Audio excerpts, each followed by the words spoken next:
హార్దిక్ పాండ్యా చేసిన ఈ పని వల్ల పాకిస్తాన్ వాళ్ళకి దిమ్మ తిరిగి మెంటల్ టెన్షన్ తో మైండ్ బ్లాక్ అయింది. మన దేశంతో చిత్తుగా ఓడిపోవడానికి కారణం కొంతవరకు ఇదే అయి ఉంటుందని సెటైర్లు కూడా సోషల్ మీడియాలో ఈ మధ్య వినిపిస్తున్నాయి. ఇప్పటిదాకా సచిన్, ధోని, విరాట్, రోహిత్ లాంటి స్టార్ క్రికెటర్స్ చేయని పని ఇప్పుడు హార్దిక్ చేశాడు. నో డౌట్ వీళ్ళంతా వరల్డ్స్ టాప్ క్రికెటర్స్. కానీ ఇక్కడ నేను మాట్లాడుతుంది వీళ్ళ ఆట గురించి కాదు. హార్దిక్ చేసిన ఈ ఖరీదైన పని ఇప్పటిదాకా లోకల్లో కేవలం 50 మంది చేయగలిచారు. ఎప్పట్లాగే ఇంట్రెస్టింగ్ విషయం చెప్తాను కాబట్టి ఈ వీడియోని లైక్ చేసి ఛానల్ కొత్త అయితే దయచేసి సబ్స్క్రైబ్ చేసుకోండి. చూడండి, హార్దిక్ పాండ్యా ఒక బెస్ట్ ఆల్రౌండర్ అవడంతో పాటు ఒక స్టైలిష్ పర్సన్ కూడా. నేను మాట్లాడుతుంది ఇండియా పాకిస్తాన్ మ్యాచ్ లో హార్దిక్ పాండ్యా పెట్టుకున్న ఈ రిస్ట్ వాచ్ గురించి. ఈ వాచ్ పేరు రిచర్డ్ మిల్ RM2702.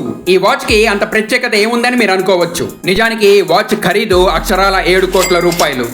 ఇది బంగారంతో చేయబడలేదు, ఇంకా ఇందులో ఎటువంటి వజ్ర వైడూర్యాలు కూడా లేవు. టైటానియం తో చేయబడిన ఈ వాచ్ బరువు 20 గ్రాముల కంటే తక్కువ. ఇంతేకాకుండా టెన్నిస్ దిగ్గజం అయిన రఫేల్ నడాల్ ఈ వాచ్ ని స్పెషల్ గా చేయించుకున్నాడు. ఇంకా కేవలం 50 పీసులు తయారు చేయబడ్డాయి. వాటిలో హార్దిక్ పాండ్యాది ఒకటి. ఈ అత్యంత ఖరీదైన వాచ్ ను చూసి పాకిస్తాన్ క్రికెట్ టీమ్ కి మెంటల్ టెన్షన్ కలిగింది. ఎందుకంటే అడుక్కు తింటున్న పాకిస్తాన్ క్రికెట్ బోర్డు టీం అంతటికి కలిపి కూడా 7 కోట్ల రూపాయల ప్యాకేజ్ ఇవ్వలేదు.